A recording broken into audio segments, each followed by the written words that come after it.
Every single company that's connected to the internet is basically under siege all day, every day. So what's standing between all their private data and the absolute chaos of the web? Well, today on The Explainer, we're going deep on a critical piece of that defense, the checkpoint firewall. I mean, really think about that for a second. We're not talking about a handful of attacks. It's a non-stop automated flood of bots and hackers constantly knocking on the door trying to find a crack. How on earth does a business even begin to defend against that? Well, the answer isn't just some simple padlock. It's a really sophisticated, smart security system. And right at the heart of that system is the firewall, acting like a super vigilant gatekeeper for every single bit of information coming or going. Okay, so to really get how this all works, we got to start with the absolute basics. Let's build from the ground up.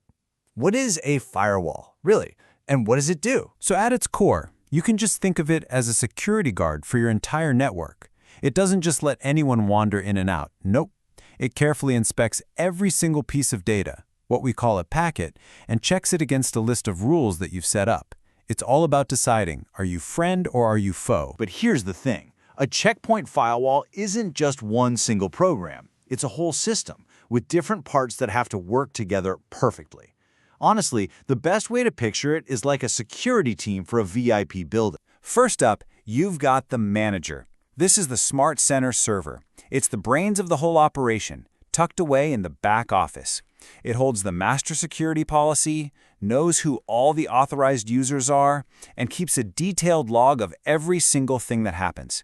It's the strategist. Then you've got the bouncer out front. That's your security gateway. This is the muscle, the enforcer. It's right on the front line, physically checking every packet of data that tries to get in or out. It takes its orders straight from the manager, the SmartCenter, and just executes. So, how does the manager tell the bouncer what to do? That's where the SmartConsole comes in. It's like the manager's high-tech tablet. It's the command interface where an administrator logs in, creates the security rules, watches for threats, and basically runs the whole show. So the whole workflow is actually pretty straightforward and really secure. An admin makes a new rule in the SmartConsole. That rule gets sent to the SmartCenter, which checks it to make sure it's valid.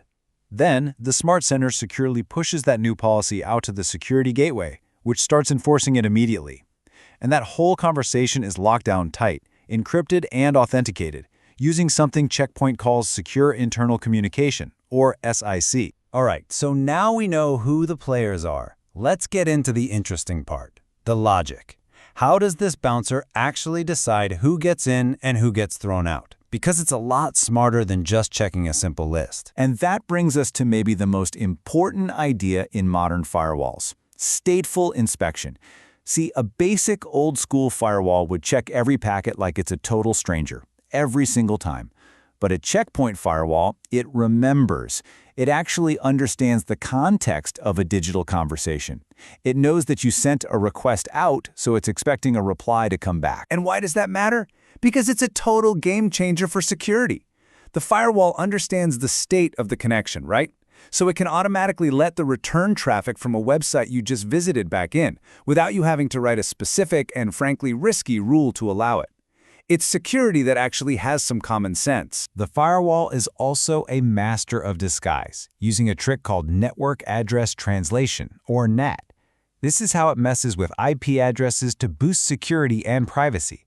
For example, with static NAT, you can give a public web server its very own permanent external IP address. With dynamic NAT, you can have a bunch of internal computers share from a pool of public IPs. But the one you'll see most often is hide NAT. This is where your entire internal network can go out on the internet looking like it's just one single IP address. It's like an invisibility cloak for your whole office. Now, when you're writing this big rulebook, there are two rules that are just non-negotiable. First, at the very top of the list is the stealth rule. Its job is to make the firewall itself invisible to anyone trying to attack it directly. You can't attack the gatekeeper if you can't see the gatekeeper. Then at the very, very bottom is the cleanup rule.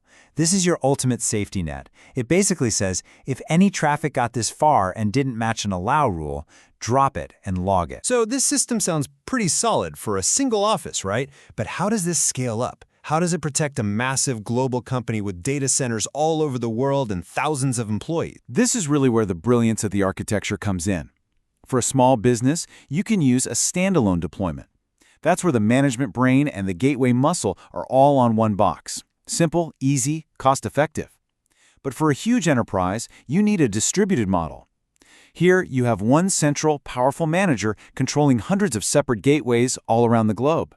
That's how you get crazy scalability and backup redundancy. And to make it even more flexible, Check Point uses this amazing concept called software blades. Seriously, think of it like an app store for your firewall. You start with the basic firewall blade, but then you can say, you know what, I also need intrusion prevention. So you enable the IPS blade. Oh, and we need remote access? No problem, just turn on the VPN blade. You add new security powers just by activating them in the software. All right, let's wrap this up by popping the hood and taking a quick look at the advanced tech that gives Check Point its legendary speed and incredible visibility. Okay, to handle insane amounts of traffic without breaking a sweat, there's this power trio working together. You have Core XL, which is like giving the firewall's brain multiple cores so it can multitask like a champ. Then there's Secure XL, which creates a special hardware express lane for trusted traffic to just fly through. And finally, Cluster XL, which lets you link multiple gateways together. If one fails, the other one picks up the slack instantly without anyone even noticing. It's all about speed and never, ever going down. And what happens when things get weird and an engineer needs to troubleshoot? Well, they need to see inside the machine. They have two main tools. The first, TCP dump, is like putting a security camera on the front door. It shows you every single packet that shows up. But FW monitor, man, that's like having cameras inside the firewall's brain. It shows you the exact path a packet takes and the final decision the firewall makes about it. It's how they solve the really tough security mysteries. So if you remember one thing, it's this. A modern firewall isn't just a wall. It's a living, breathing system. You've got the management brain, you've got the enforcement muscle, and you've got that sophisticated rulebook, all working together in perfect harmony to build a security barrier that is both incredibly powerful and amazingly flexible. And that kind of leaves us with one last big question to think about. As our world moves to the cloud, as we bring AI into everything and connect billions of new tiny devices, the whole idea of a network is changing. The next big challenge for our digital gatekeepers isn't just building higher walls.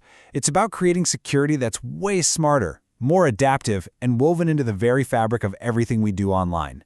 Thanks for joining us on The Explainer.